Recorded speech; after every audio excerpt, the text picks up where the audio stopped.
자, 우리 지난 시간에 뭘 배웠는지는 기억나세요? 우리 지난 시간에 뭐 했어요? 양도소득세에 대한 개념과 그 다음에 과세대상 그리고 양도의 범위 그 다음에 취득시기 양도시기 말씀드렸었죠? 네. 자, 일단 오늘 수업 들어가기 전에 우리 지난 시간에 배웠었던 내용 다시 한번 정리 한번 하고 넘어가도록 하죠. 자, 일단 첫 번째 보도록 하죠.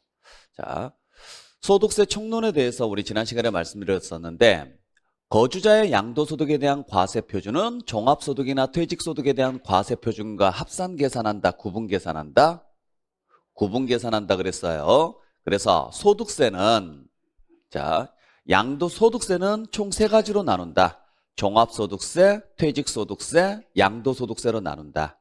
그래서 원칙은 종합과세가 원칙이지만 퇴직소득하고 양도소득은 어떻게 과세한다 그랬어요?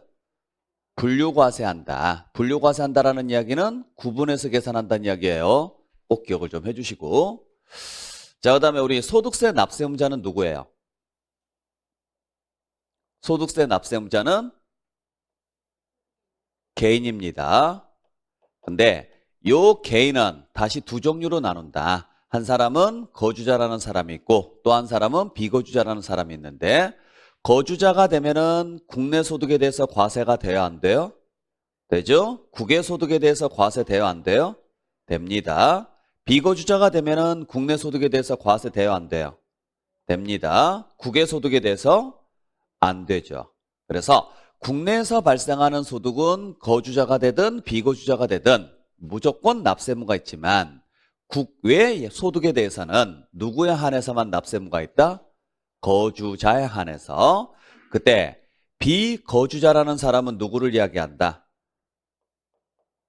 거주자 외의자를 이야기한다. 그러면 결국에는 우리는 누구만 알면 돼요? 거주자라는 사람만 알면 되죠? 그때 거주자란 누구를 이야기하느냐? 누구를 이야기한다?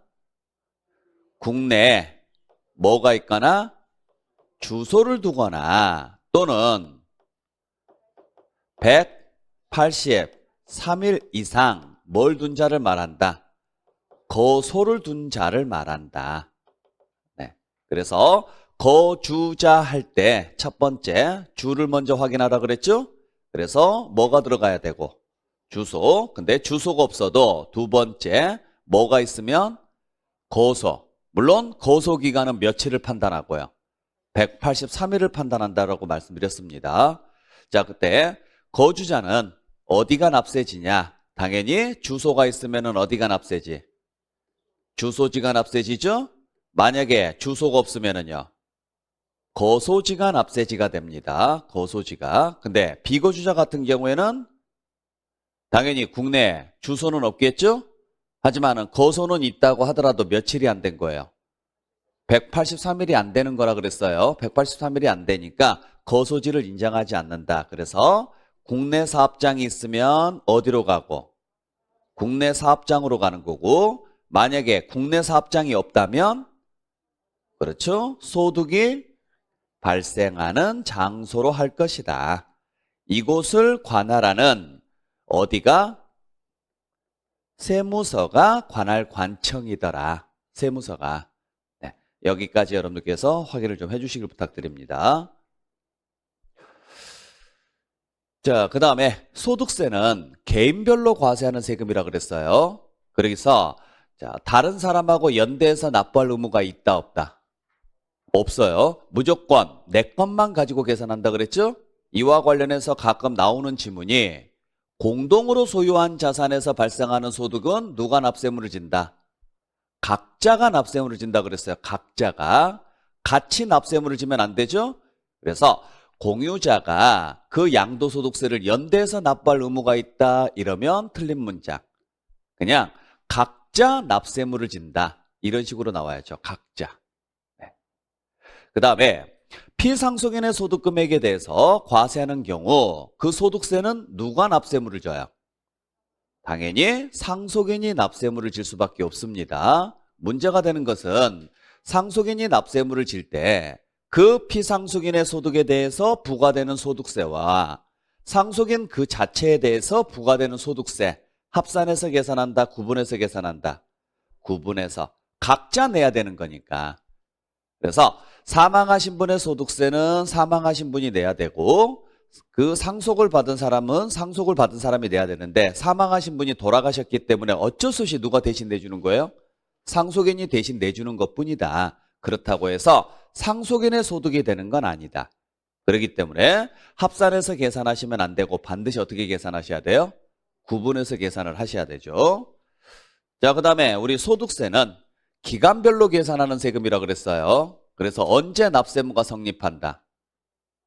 과세 기간이 끝나는 때다. 그때 과세 기간은 언제부터 언제까지? 1월 1일부터 12월 31일까지인데 딱 두 가지. 12월 31일로 끝나지 않는 경우가 딱 두 개 있다. 어떤 경우?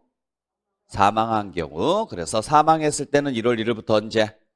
그 사망일 가지고 또 하나가 그렇죠? 출국한 경우 그때는 1월 1일부터 언제까지다? 출국일까지다. 물론 이때 출국은 이주가 목적이어야 돼요.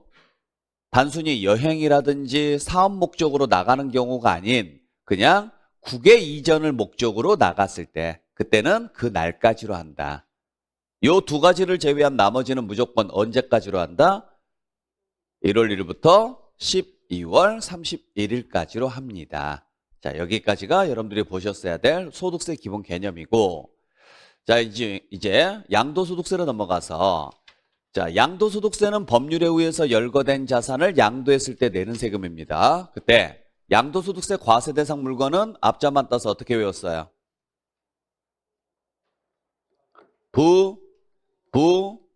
기, 신, 주, 파가 있더라. 그래서 부동산, 부동산에 관한 권리, 기타 자산, 신탁수익권, 주식, 파생상품이 있다. 부산항에 기차 타고 가서 나무 아래에서 광어에 먹고 온다? 요건 취득세고. 혼동하시면 안 돼요. 그래서 취득세 과세 대상하고 양도소득세 과세 대상 서로 헷갈리시면 안 됩니다. 그중에 부동산은 토지 건물을 이야기하죠. 부동산에 관한 권리에는 지상권, 전세권, 등기된 부동산 임차권과 부동산을 취득할 수 있는 권리를 말하고 기타 자산에는 회원권, 영업권, 이축권이 들어갑니다. 그 외에 신탁수익권이 있고 주식이 있고 파생상품이 있더라. 자, 그중에 우리 몇 가지 주의하셔야 될 게 있다 그랬어요. 첫 번째, 지역권은 과세 대상이다 아니다? 아니라 그랬죠? 지상권은요? 맞죠? 전세권은요? 맞습니다. 그래서 용익물권 지지전 중에서는 지상권하고 전세권만 과세되고 지역권은 과세 대상이 아니다. 그 다음에 부동산 임차권이 양도소득세에서 과세되려면 반드시 등기되어 있을 때뿐이고 등기되지 않으면 과세 안 된다 그랬어요. 그 다음에 부동산을 뭐 할 수 있는 권리? 취득할 수 있는 권리들은 다 과세 대상이다. 그래서 부동산을 취득할 수 있는 권리라고 이렇게 문장이 나옵니다. 그러면 무조건 과세 대상이라고 보시면 되고 이걸 좀 더 구체적으로 이야기했을 때 토지 상환 채권이다, 주택 상환 채권이다, 조합원 입주권이다, 계약금만 지급한 상태에서 양도하는 권리다라고도 표현을 하죠. 전부 다 양도소득세 과세 대상입니다. 다 뭐에 해당하는 것들이에요? 부동산을 뭐 할 수 있는 권리? 취득할 수 있는 권리에 해당한다. 이렇게 보시면 되죠. 그러니까 부동산을 취득할 수 있는 권리는 그냥 취득할 수 있는 권리라고 주어지기도 하지만 토지 상환 채권이다, 주택 상환 채권이다, 분양권이다, 입주권이다, 아파트 당첨권이다 이런 식으로도 표현을 시험 문제 나올 때가 있단 말이에요. 전부 다 뭐라고 생각하셔야 돼요? 부동산을 취득할 수 있는 권리이구나 라고 생각을 해주셔야 돼요. 자, 그 다음에 이런 식으로 문장이 나오죠. 배타적으로 이용할 수 있는 권리다 이렇게 문장이 나와요. 그럼 뭐라고 해석하셔야 돼요? 회원권이라고 알고 계셔야 돼요. 회원권은 당연히 과세 대상에 맞죠? 또는 그냥 회원권이라고 나올 수도 있고요. 그래서 우리가 특정 시설물 이용 회원권에 해당하는 것들은 이렇게 회원권이라고 주기도 하지만 이러한 식으로 문장을 줄 수도 있어요. 뭐라고 나와요? 배타적으로 이용할 수 있는 권리이다. 결국에는 남들은 이용할 수 없는데 나만 이용할 수 있는 거죠. 그러니까 회원제인 거죠. 당연히 프리미엄이 붙을 것이고 이걸 팔았을 때 남는 이익에 대해서는 양도소득세가 과세가 됩니다. 자, 그 다음에 영업권에 대해서 여러분들 꼭 주의하셔야 되죠? 영업권이 양도소득세에서 과세되려면 무조건요. 그렇죠? 토지, 건물과 함께 양도했을 때요. 그러니까 토지와 함께 양도가 되든 건물과 함께 양도가 되든 상관은 없습니다. 부동산하고 같이 양도됐을 때만. 만약에 영업권이 어떻게 과세가 되거나 분리해서 과세가 되거나 또는 영업권만 단독으로 팔았다. 이때는 과세 대상이다, 아니다? 아니다. 꼭 주의해 주시고요. 전부 다 시험 문제 다 나왔던 지문들이니까 꼭 기억을 좀 해주시길 바랍니다. 그래서 영업권이 양도소득세에서 과세되려면 반드시 어떻게 해야 된다? 토지나 건물과 함께 양도했을 때뿐이다. 그러면 그 영업권이 토지나 건물의 일부로 본다. 그래서 부동산의 양도로 봐서 양도소득세에서 과세가 되는 거예요.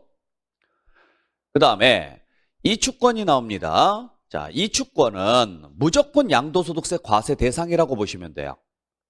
딱 하나만 제외하고 어떤 경우? 그렇죠? 별도로 평가해서 뭐 했을 경우? 신고를 했다면, 별도로 평가해서 신고했다면 비록 토지 건물과 함께 팔더라도 신고서를 따로 작성을 했다. 그러면 구분해서 파는 걸로 봐요. 영업권만 따로, 이축권만 따로 띄어서. 그래서 이때는 과세 대상이다, 아니다? 아니다. 네. 그렇기 때문에 양도소득세에서 과세가 되려면 별도로 평가해서 따로 신고를 해야 돼요, 안 해야 돼요? 안 해야 돼요. 따로 신고를 하지 않으면 토지 건물의 일부로 봅니다. 그래서 그때는 과세 대상에 들어간다. 둘 다 우리 시험지에 나왔던 내용이죠. 그래서 우리가 34회 때 한번 출제가 됐었고 35회 때 한번 출제가 됐었고요. 둘 다 과세 대상 여부를 정확하게 구분을 좀 해주시길 부탁드릴게요. 자, 그 다음에 양도소득세가 과세가 되려면 두 가지 전제 조건이 필요하다고 그랬어요. 첫 번째는 방금 말씀드렸던 것처럼 과세 대상 물건에 들어가야 돼요. 두 번째는 그 물건을 뭐 했어야 돼요? 양도했어야죠. 그때 양도소득세에서 말하는 그 양도란 무엇을 이야기한다? 유상으로 어떻게? 사실상 이전되는 것을 우리는 양도라고 한다. 그렇기 때문에 반드시 뭐가 있어야 돼요? 대가성이 있어야 돼요. 유상이라는 말은 대가성이 있어야 된다는 이야기죠. 그 다음에 사실상 이전이라는 말은 뭐에 관계없이? 소유권 등기에 관계없이. 그래서 소유권 등기에 관계없이 유상으로 이전되는 행위만 양도라고 한다. 이해되셨죠? 그래서 우리가 매매, 경매, 공매, 수용, 대물변제, 현물출자 등등등 모든 대가성이 있는 거래는 전부 다 양도라고 보는 거예요. 그중에 몇 가지 여러분들 좀 보시면 첫 번째, 현물출자라고 나왔습니다. 현물출자는 양도에 아니에요. 양도 맞죠? 그 다음에 두 번째는 뭐가 나와 있어요? 무상 나왔습니다. 무상은 양도 아니죠? 네. 자, 그래서 현물출자는 양도 맞습니다. 대신 무상이전은 양도 아니죠. 그 다음은요. 신탁이에요. 다른 글자 읽을 필요 없이 신탁은 양도에 아니에요. 양도 아니죠. 그 다음은요. 무효입니다. 무효는 양도에 아니에요. 양도 아니죠. 그래서 무상이전이 나온다거나 신탁이 나온다거나 또는 무효가 나왔다. 양도다 아니다? 아니다. 자, 그 다음에 부담부증여가 나옵니다. 우리 부담부증여가 나오면 딱 두 가지 찾아내라 그랬죠? 채무액인지 아닌지. 그때 채무 부분은 갚아야 되니까 공짜다 아니다? 공짜가 아니다. 그래서 대가성 있는 것이니까 양도가 맞고 채무를 제외한 나머지는 안 갚아도 되니까 무상거래로 봐서 양도가 아니다. 네, 이렇게 정리해 주시고. 자, 그 다음에 교환이 나옵니다. 교환은 양도에 아니에요. 죽었다 깨어나도 양도예요. 딱 하나만 제외하고 어떤 경우? 토지의 경계를 합리적으로 바꾸기 위해서 교환을 했다. 이건 토지 정리의 일환으로 뭐라 그랬죠? 그래서 양도다 아니다? 아니다. 그 다음에 담보가 나옵니다. 담보가 나오면 양도에 아니에요. 담보가 무슨 말이에요? 맡기는 거거든요. 그러니까 양도다 아니다? 아닙니다. 다만 담보 뒤에 무슨 글자가 들어가면 채무불이행이라는 글자가 들어가면은 그때는 갚아야 되니까 안 갚았죠? 맡겨놨고 돈을 빌렸는데 안 갚았으니까 돌려받지 못하죠? 그래서 이때는 양도로 봐야죠. 그 다음에 이혼자가 나옵니다. 이혼자가 나오면 무조건 두 단어가 나오죠? 첫 번째는 재산분할이 나올 수도 있고 두 번째는요. 위자료가 나올 수도 있습니다. 재산분할은 양도에 아니에요. 양도 아니죠? 위자료는요. 양도에 해당한다 그랬죠. 그 다음에 거래 당사자가 배우자나 직계존비속이라고 나와요. 거래 당사자가 배우자나 직계존비속이다. 그러면 양도다 아니다? 아닙니다. 뭘로 본다 그랬어요? 증여로 추정한다 그랬죠? 대신 양도로 봐주는 경우가 있다 없다? 있다. 어떤 경우? 대가를 입증했거나 또는 경매, 공매, 파산 선고에 의해서 처분이 됐거나 또는 교환이 이루어졌을 때다. 그래서 법원에서 거래가 되는 공매나 경매 이런 단어가 보인다거나 또는 물건을 맞교환했거나 또는 대가를 입증했다. 이런 경우에는 양도로 본다 그랬죠. 아시겠죠? 그래서 이러한 지문들이 우리가 시험지에 나왔을 때는 단어를 보고 포인트가 무엇인지를 정확하게 키포인트를 찾아내시는 게 가장 중요해요. 문장을 읽는 게 중요한 게 아니고. 그러니까 경매나 공매가 이루어졌다라는 이야기는 어디에서 거래가 됐다는 이야기예요? 법원에서 거래가 됐다는 이야기고 법원에서는 낙찰자 있죠? 경매에 참여하는 사람들, 이 사람들의 재산 상태를 다 확인을 해요. 그렇기 때문에 본인이 굳이 입증하지 않더라도 이걸 낙찰받을 자격이 되는지 안 되는지가 다 확인이 된다는 이야기예요. 그 다음에 교환을 하려면 서로 재산이 있어야 돼, 없어야 돼요? 있어야 되니까 굳이 입증하지 않더라도 대가성이 있는 것은 그대로 인정이 되는 거죠. 근데 이런 경우를 제외한 나머지는요. 자금이 어디에서 나왔으며 내가 그만한 능력이 되는지를 반드시 뭐 해야 돼요? 입증을 하셔야 돼요. 그럴 경우에만 대가성이 있는 것으로 봐서 양도로 봐주고 그 외의 나머지는 양도다 아니다? 아니다. 자, 확인하시길 바랍니다. 자, 그 다음에 우리 양도매 취득 시기에 대해서도 여러분들 정리해드렸었는데 다 외우셨죠? 자, 일반적인 경우는 언제로 한다? 자, 일반적인 경우라고 이야기하면 매매를 이야기합니다. 매매인 경우에는 언제가 양도매 취득 시기다? 그걸 뭐라고 표현했어요? 대금 청산일이다. 대금 청산일. 근데 그 대금 청산일이 분명하지 않으면은요. 등기 접수일로 간다 그랬죠? 등기 접수일. 원래 정식 명칭은 등기, 등록 접수일 또는 명의 개서일이라고 하는데 다 같은 말이니까 그냥 줄여서 등기 접수일이라고 할게요. 또 두 번째 나와 있는 것처럼 대금을 청산하기 전에 등기가 이전됐대요. 이때도 언제로 가요? 등기 접수일로 갑니다. 그래서 대금 청산일이 분명하지 않거나 또는 대금 청산 전에 소유권 이전 등기가 이루어졌다면 전부 다 등기 접수일로 갑니다. 그리고 세 번째, 수용이 나왔네요. 수용 나오면 무조건 3개 나와야 된다 그랬죠? 그 3개가 뭐예요? 대, 등, 수라 그랬어요. 이 중에서 빠른 날이라 그랬죠? 그래서 대금 청산일, 등기 접수일, 수용 개시일이 나와야 되는 거고 역시나 장기할부가 나왔습니다. 몇 개 나와야 돼요? 3개. 그 3개가 뭐예요? 등, 인, 사라 그랬죠? 이 중에서 어떤 날? 빠른 날. 등기 접수일, 인도일, 사용 수익일 중에서 빠른 날. 그 다음에 상속은 언제고? 상속 개시일이죠? 따로 안 적습니다. 증여는요? 증여 받은 날입니다. 증여 받은 날. 그 다음에 자가건설은 사용 승인서라 그랬어요. 건축법에 의해서 사용 승인이 나오면 그날이 취득일이라 그랬죠? 근데 만약의 경우에 뭘 받지 않았다면 허가받지 않았다면 승인이 나온다 안 나온다? 안 나온다. 그래서 무슨 날? 그냥 사용일이 취득일이다. 사용일이. 네. 그래서 여기까지 해서 우리 지난 시간에 배웠던 내용 다시 한번 여러분들 확인해 봤는데 반드시 여러분들께서 직접 적어보시면서 어디를 포인트로 잡아야 되고 어떤 부분에 대해서 어떤 내용들이 나와야 되는지를 꼭 체크를 해 주셔야 돼요. 그러니까 수시로 여러분들이 적어보시고 쓰고 읽고 외우고 이렇게 하셔야지만 빨리 적응이 이루어지니까 제가 빈칸 넣기를 계속 드릴 거거든요. 계속 하셔야 돼요. 좀 일찍 오셔가지고. 아시겠어요?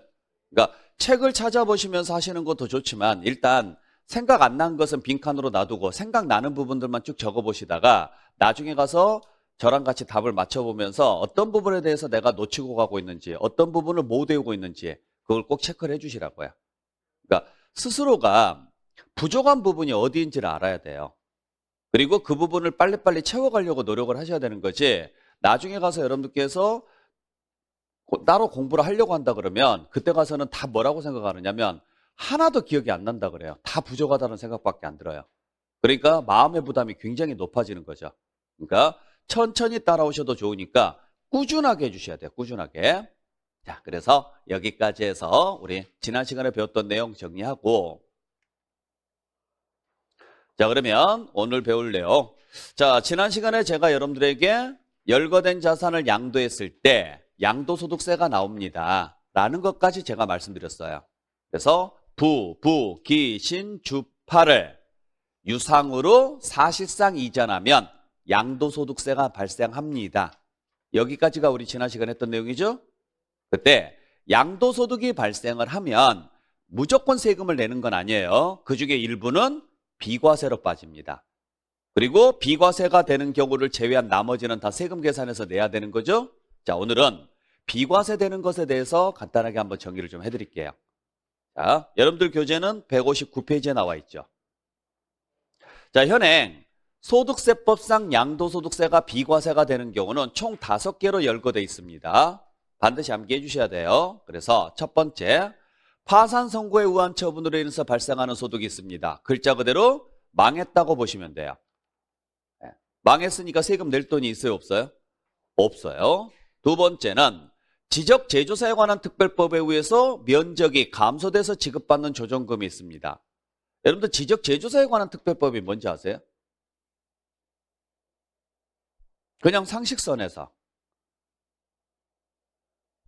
글자 그대로 뭐예요? 지적 제조사예요. 우리 지적도가 언제 만들어졌는지는 아시죠? 일제시대 때 만들어져 있었어요. 그러면 벌써 일제시대 때 만들어진 지적도가 현재 상태하고 동일할 리가 없잖아요. 그래서 다시 재조사를 지금 하고 있는데 재조사를 하다 보니까 하천으로 되어 있습니다. 근데 지적도상으로는 내 땅이에요. 자, 그러면 하천이면은 국가 소유가 되는 거죠. 그래서 국가에서는 다시 이걸 원상복귀 시켜서 나한테 돌려줘야 되는데 비용이 너무 많이 발생하니까 그 부분을 뭐 하는 거예요? 수용하는 거예요, 그냥. 현재 지적도상으로는 당신 땅이지만 현재 하천으로 돼 있으니까 그냥 우리가 수용해 줄게. 그러면 우리 입장에서는요. 땅 주인 입장에서는 파는 게 되잖아요. 보상금 받고 파는 거죠? 그러면 원래는 양도이 아니에요. 양도는 맞는데 그게 일반적인 수용이 아니라 지적 제조사에 관한 특별법이라면 그냥 정책적으로 뭐 해주겠다는 이야기예요? 비과세 해주겠습니다. 그러니까 감소라는 말이 들어갔다는 이야기는 결국에는 무슨 이야기예요? 팔았다는 이야기거든요. 내 부동산이 감소할 수 있는 방법은 남한테 이전시키는 방법밖에 없죠. 근데 이게 무상이전이 아니에요. 무상이전이 아니니까 당연히 양도에는 해당합니다. 해당하지만 정책적으로 그냥 뭐 해주겠다는 이야기예요? 비과세 해주겠다는 이야기예요. 자, 그래서 첫 번째, 두 번째는 그냥 타이틀만 정확하게 외우시면 돼요. 파산 선고에 의한 처분, 지적 제조사에 관한 특별법에 의해서 감소된 면적. 이 부분은 비과세다. 자, 그 다음에 세 번째, 농지를 교환 또는 분할함으로 인해서 발생하는 소득도 비과세고, 네 번째, 1세대가 1주택을 양도해서 발생하는 소득에 대해서도 비과세 혜택을 받습니다. 그리고 다섯 번째는 모르셔도 됩니다. 그래서 현행 소득세법에서는 5개로 열거되어 있지만 여러분들께서 외우셔야 될 것은 4개만 기억을 해주시면 돼요. 다시 한번, 파산 선고에 의한 처분으로 인해서 발생하는 소득, 그 다음에 지적 제조사에 관한 특별법에 의해서 감소되는 면적, 그 다음에 농지를 교환 또는 분합함으로 인해서 발생하는 소득, 그리고 1세대가 1주택을 양도해서 발생하는 소득. 4가지 타이틀은 무조건 기억을 해주시길 바랍니다. 아시겠죠? 네. 그 중에서 아까 말씀드렸던 것처럼 파산 선고에 의한 처분과 지적 제조사에 관한 특별법은 그냥 타이틀만 기억을 해주시면 되고, 3번, 4번에 나와 있는 것처럼 농지의 교환 또는 분합이거나 1세대 1주택은 일정 조건이 필요해요. 그래서 지금부터 이제 요건을 설명을 드릴 건데 일단 요건 들어가기 전에 우리 한 가지 좀 정리를 좀 해야 될 게 있습니다. 첫 번째는 뭐냐면 지난 시간에 양도냐 아니냐 요 내용을 제가 설명을 드렸어요. 그리고 과세가 되느냐 안 되느냐 이 문제가 있어요. 이 문제가. 요 두 가지를 글자를 정확하게 구분을 좀 해주셔야 돼요. 자, 그때 양도에 해당하면은 양도소득세 냅니까 안 냅니까? 당연히 내야 돼요. 양도에 해당하지 않으면은 양도소득세 내요 안 내요? 당연히 안 냅니다. 아셨죠? 자, 근데 문제가 되는 것은 이거예요. 양도에는 해당하는데 양도소득세를 안 내는 경우가 있다라는 거죠. 요게 뭐냐면 비과세예요, 이게. 그러니까 비과세에 대한 개념을 정확하게 알고 계셔야 돼요.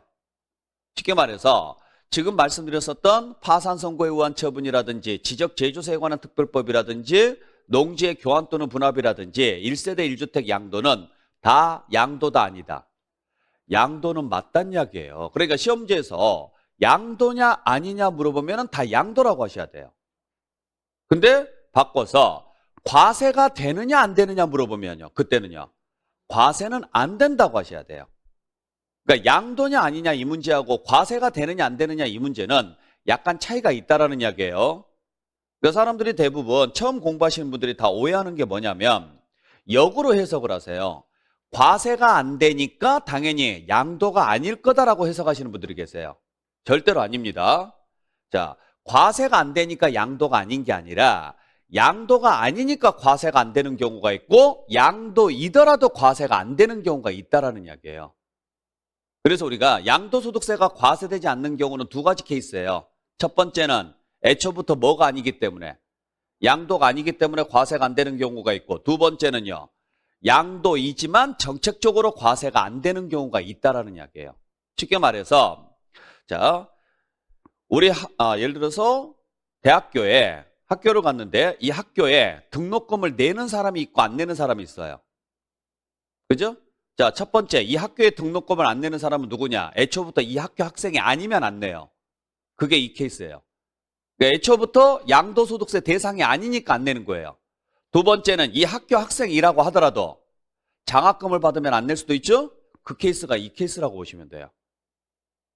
그러면 시험 문제 나왔을 때 이 학교 학생입니까 아닙니까? 이걸 물어보는 문제와 여기에 등록금을 냅니까 안 냅니까? 이걸 물어보는 문제와 별개의 문제잖아요. 시험 문제에서는 이걸 구분해서 문제를 낸단 말이에요. 아셨죠? 그래서 비과세는 과세가 안 되니까 당연히 양도가 아닐 것이다라고 역으로 해석하지 말란 이야기예요. 비과세는 양도는 해당한다. 다만 뭘 하지 않을 뿐이다. 과세하지 않을 뿐이다. 그래서 비과세라는 개념이 바로 그런 개념인 거예요. 비과세가. 그러니까 비과세라는 개념은 그 소속에는 그 그룹에는 소속이 됩니다. 다만 뭘 안 내는 것뿐이에요. 돈을 안 내는 것뿐이에요. 돈을. 그게 비과세 개념이에요. 잘 기억을 좀 해주시길 부탁드릴게요. 자, 두 번째는 파는 사람이 있으면 반대쪽은 뭐 하는 사람이 있어요? 사는 사람이 있을 거예요. 그러면 파는 사람이 내는 세금이 뭐예요? 양도소득세입니다. 사는 사람이 내는 세금이 취득세입니다. 그때 어떤 물건을 거래를 하면 양도소득세가 나오고 취득세가 나옵니까? 이야기예요.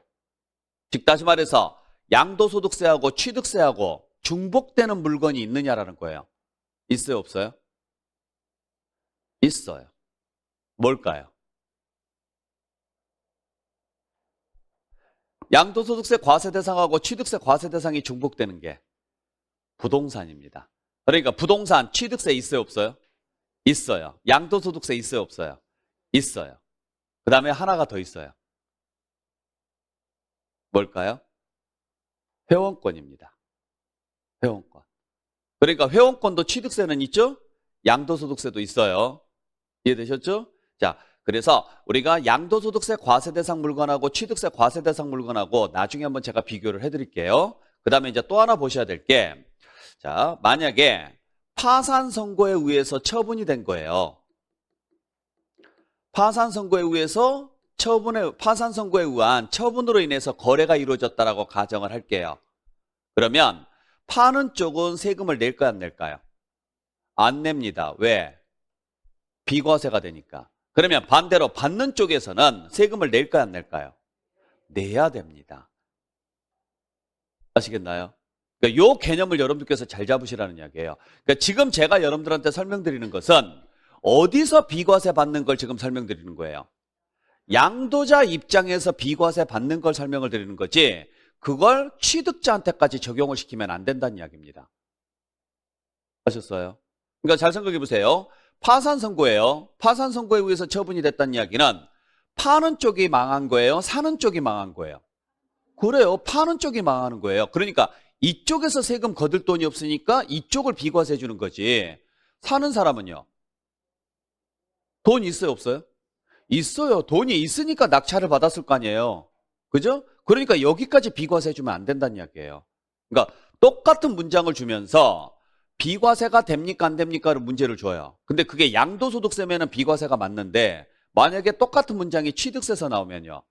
과세예요. 지금 제가 여러분들한테 설명드렸던 요 내용들 있죠? 요거 전부 다 만약에 취득세에서 이 문장이 나왔다. 그러면은 뭐라고 하셔야 돼요? 과세라고 하셔야 돼요. 그러니까 예를 들어서 1세대가 1주택 상태에서 양도를 했습니다. 그러면 1세대가 1주택 상태에서 양도를 했으면은 양도한 사람은 비과세를 받을 수 있죠? 자, 반대로 팔았으니까 반대쪽은 샀겠죠. 근데 이 산 사람이 무주택자예요. 그러면 무주택자가 해당 주택을 취득해서 1주택이 된 거예요. 취득세 낼까요, 안 낼까요? 당연히 내야 되는 거예요. 그러니까 1주택에 대한 비과세 규정은 양도소득세가 있는 거지 취득세는 없어요. 자, 농지를 교환을 했답니다. 그랬더니 주는 쪽은 비과세를 받았습니다. 그러면 받는 쪽은 비과세일까, 과세일까? 당연히 과세입니다. 취득세는 당연히 내야 돼요. 그러니까 이 행위에 대해서 왜 취득한 사람은 다 취득세를 내야 되느냐면 기본적으로 뭘 해야 되니까 그럴까요? 그렇죠. 등기를 해야 되니까 그래요. 그러니까 우리가 등기할 때 내는 세금이 두 가지가 있다 그랬어요. 소유권이 원인이면 즉 취득이 원인이어서 등기가 들어갈 때는 취득세를 낸다 그랬어요. 취득 원인 없이 등기가 들어갈 때는 등록면허세를 낸다 그랬어요. 기억나세요? 진짜로? 네. 그래서 우리가 등기를 할 때는 두 가지를 두 가지를 선택을 해야 된다. 내가 하는 등기가 소유권에 관련된 등기라면 무슨 세금을 내시고 취득세로 한꺼번에 다 내시는 거고 소유권하고 관련 없는 지상권, 전세권 이런 등기라면 즉 등기부등본상 을구에 들어가는 항목이라면 등록면허세를 내고 등기하시면 되는 거예요. 근데 이 행위들은 다 이 행위들을 통해 가지고 취득한 사람은 다 무슨 등기를 할까요? 무슨 등기가 들어갈 것 같아요? 소유권 이전 등기를 해야 되는 다 행위들이에요. 그렇잖아요. 그러니까 취득세는 내야 돼, 안 내야 돼요? 내야 돼요. 내야지만 등기가 들어갈 수 있으니까. 그러니까 똑같은 문장이 양도소득세에서 나오면 비과세지만 이 문장들이 취득세에서 나오면 뭐라고 알고 계셔야 돼요? 과세구나. 거기까지 같이 기억을 해주시길 바랍니다. 그래서 제가 지금 두 가지 말씀드렸어요. 다시 한번. 자, 양도소득세에서 말하는 비과세란 네 가지가 있다. 다섯 가지가 있는데 우리가 알아야 될 건 네 가지다. 파산선고에 의한 처분, 지적제조세에 관한 특별법, 그 다음에 농지의 교환 또는 분합, 1세대 1주택. 자, 두 번째 확인해야 될 것은 이 행위들은 양도는 맞지만 뭐가 안 되는 거다? 과세가 안 되는 거다. 세 번째는 이 행위를 통해서 비과세가 되는 것은 어디뿐이다? 양도소득세뿐이다. 상대방인 취득자는 취득세는 무조건 내야 된다. 그 세 가지는 꼭 기억을 해주시라고요. 네. 자, 그러면 그 중에서 우리 농지의 교환 또는 분합하고 1세대 1주택은 일정한 조건이 필요하는데 그 조건에 대해서 간단하게 좀 살펴보도록 하겠습니다. 자, 첫 번째는 농지를 교환 또는 분합함으로 인해서 발생하는 소득, 이것도 우리가 비과세를 받을 수가 있는데 교환이 무슨 말인지는 아시죠? 맞바꾸는 거예요. 분합이 무슨 말인지는 아시겠어요? 내 땅 전부하고 상대방 땅 전부를 맞바꾸면 교환이에요. 근데 내 땅의 일부를요. 분리해요. 아셨어요? 분리해서 다른 땅하고 뭐 하는 거예요? 합치는 거예요. 이게 분합이에요. 결국에는 이것도 교환의 일종인 거예요. 그러니까 내가 가지고 있는 이만한 땅 중에서 이만큼을 잘라내고 여러분들이 가지고 계시는 땅 중에서 이만큼을 잘라내서 이걸 합쳐버리는 거예요. 서로 맞교환해서. 이걸 분리해서 뭐 한다? 합친다. 그래서 이걸 뭐라고 표현하는 거예요?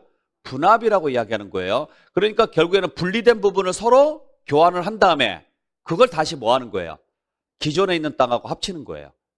이 내용이 뭐에 해당하는 거냐? 분합에 해당하는 거니까 분합이라고 나오든 교환이라고 나오든 다 교환이라고 생각하시면 돼요. 자, 그랬을 때 갑이라는 사람이 A 부동산을 주고 을로부터 무슨 부동산을 받아오느냐면 B 부동산을 받아옵니다. 이렇게 주고받는 관계를 우리는 뭐라고 이야기한다?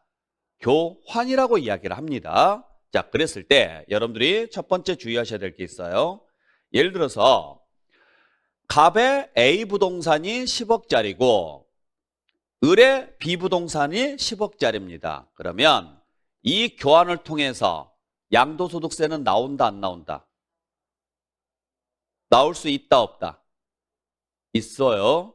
자, 10억짜리를 주고 10억짜리를 받아왔으니까 양도 차익이 있어요, 없어요? 양도 차익이 없으면 세금이 안 나오잖아요. 양도 차익이 있다, 없다? 있을 수 있다. 그러니까 오해하지 마시라는 이야기죠. 양도소득세는 어떻게 계산하느냐면 내가 파는 물건만 가지고 계산하는 거예요. 그러니까 갑이라는 사람은 지금 뭘 팔았어요?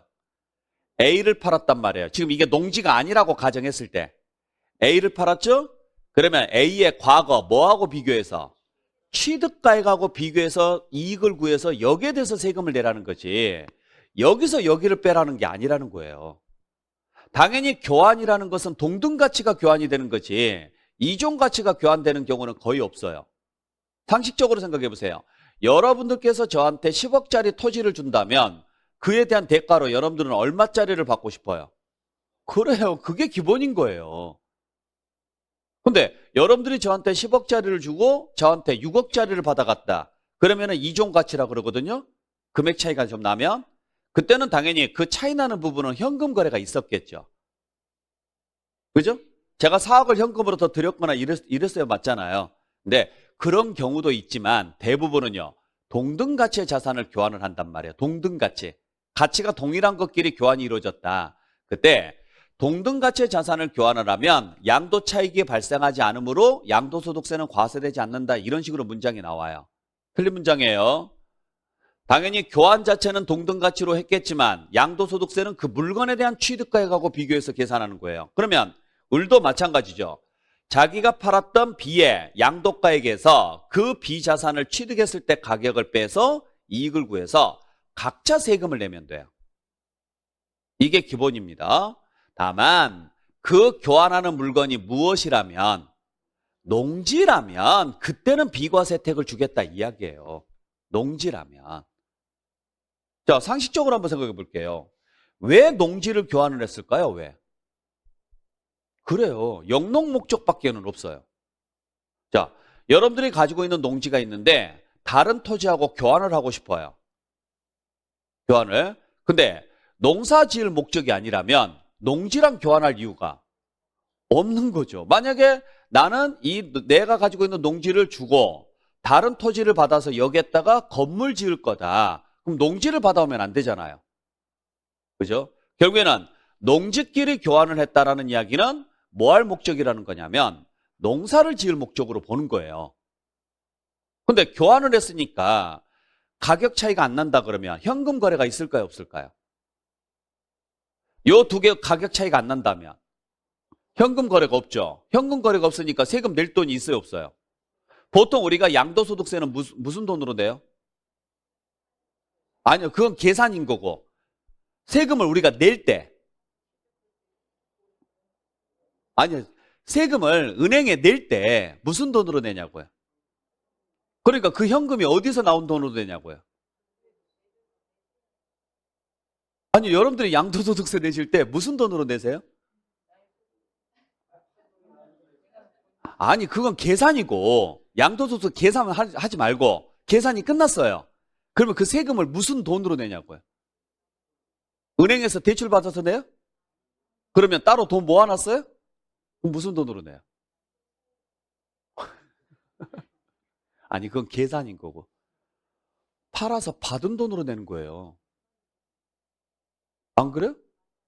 내가 10억에 팔았습니다. 그러면은 10억에서 취득가액 빼고 뭐 빼고 해서 나온 세금을 무슨 돈으로 내느냐? 팔아서 받은 돈으로 내는 거예요. 따로 세금을 내려고 미리미리 준비하지는 않아요. 그죠? 문제는 교환은요. 현금 받은 게 없어요. 그래서 세금 낼 돈이 없는 거예요. 세금 낼 돈이. 왜? 물건으로 받았으니까. 그래서 원래는 세금을 내야 되는데 농지끼리 교환을 했다 그러면 현금 거래도 거의 없었을 뿐만 아니라 현금 거래가 거의 없었고 그다음에 영농 목적이니까 부담될까 봐 그냥 여기를 비과세 해주는 거예요. 이해되셨죠? 근데 문제가 하나 있어요. 토지는 학교는 시간에 배우셔서 아시겠지만 개별성이에요. 똑같은 토지가 존재해야 안 해요? 안 해요. 그래서 이게 동등 가치의 자산을 교환을 했을 때 우리가 비과세를 해주려고 그래요. 그러면 동등 가치라는 범위를 어디까지로 잡아줄 거냐 이 문제가 생기거든요. 그래서 전제 조건을 둡니다. 요 교환하는 쌍방토지가액의 뭐가? 차액이 뭐의 차익이? 가액이에요. 면적의 차이가 아니고 면적이라고 나오면 안 돼요. 면적이 아니라 뭐의 차익이? 가액의 차익이 어느 쪽에? 큰 편에 얼마? 4분의 1 이하면 동등가치로 보는 거예요. 그러니까 4분의 1이니까 얼마입니까? 몇 프로예요? 25%죠. 25% 범위만 벗어나지 않는다 그러면 그때는 동등가치의 농지를 교환하는 것으로 봐서 서로 영농 목적으로 인정을 해주는 거예요. 근데 만약에 4분의 1 이하의 반대는 뭐예요? 이하의 반대는 초과입니다. 자, 4분의 1 이하면 4분의 1이 들어가야 안 들어가요? 들어가야죠. 그러면 반대는 4분의 1이 안 들어가야 되니까 이상이 아니고 초과가 돼야죠. 초과. 이거 굉장히 중요한 개념이에요. 그래서 이하의 반대는 뭐냐면 초과예요. 초과. 그러면 이상의 반대는 뭐예요? 미만인 거고 미만. 왜냐면 한쪽으로 속했으면 반대쪽은 속하면 안 되거든요. 그러니까 미만의 반대는 초과고 이하의 반대는 이상이다 그러시면 안 돼요. 이상, 이하를 같이 묶어버리면 그 숫자는요. 양쪽 다 들어가야 돼요. 미만, 초과를 같이 묶어버리면 해당 숫자는요. 양쪽 다 못 들어가요. 그러니까 이 개념을 정확히 알고 계셔야 돼요. 만약에 쌍방토지가액의 차익이 25%를 넘어버리잖아요. 초과해버리죠. 그러면 현금 받은 게 있어요, 없어요? 있을 거 아니에요. 그러면 그걸로 세금 내라는 이야기예요. 그래서 비과세 혜택을 안 주는 거고 25% 이하면 현금 받은 게 있다고 하더라도 얼마 안 되는 걸로 봐요. 그래서 비과세 혜택을 주는 거예요. 얼마 이하였을 때? 4분의 1 이하였을 때요. 어느 쪽을 기준으로 봤을 때? 큰 쪽을 기준으로 봤을 때요. 큰 쪽을. 그러면 자, 이쪽이 현재 A 농지가 10억짜리다. 그랬을 때 양쪽 다 비과세를 받고 싶다 그러면 B 농지는 최소 얼마짜리가 돼야 돼요? 이쪽이 큰 쪽이라고 가정을 했을 때 그러면 어느 편에? 큰 편에 얼마? 4분의 1. 그러면 10억에 4분의 1이면 얼마예요? 2억 5천이죠. 2억 5천 뭐가 돼야 돼요? 이하가 돼야 돼요. 요 두 개의 차이가. 그러면 요 비농지는 최소 얼마짜리가 돼야 된다는 이야기예요? 그렇죠. 7억 5천짜리가 돼야 된다는 이야기죠. 그러니까 예를 들어서 10억짜리 농지와 10억짜리 농지를 맞교환합니다. 그러면 큰 쪽이 10억이니까 10억에 4분의 1이면 얼마예요? 2억 5천이잖아요. 자, 이 두 개의 차이가 얼마예요? 0이잖아요. 0이니까 2억 5천만 원. 이하예요, 아니에요? 이하 맞죠? 이 차이가. 그러면 양쪽 다 뭘 받을 수 있다는 이야기예요? 비과세 혜택을 받을 수 있다는 이야기예요. 얼마가 나오든지 간에 상관없이. 자, 만약에 10억짜리하고 8억짜리하고 교환을 했습니다. 그러면 이 두 개의 차이가 얼마예요? 2억이니까 2억 5천 이하 맞죠? 그죠? 그래도 양쪽 다 뭘 받을 수 있다? 비과세 혜택을 받을 수 있다는 이야기예요. 근데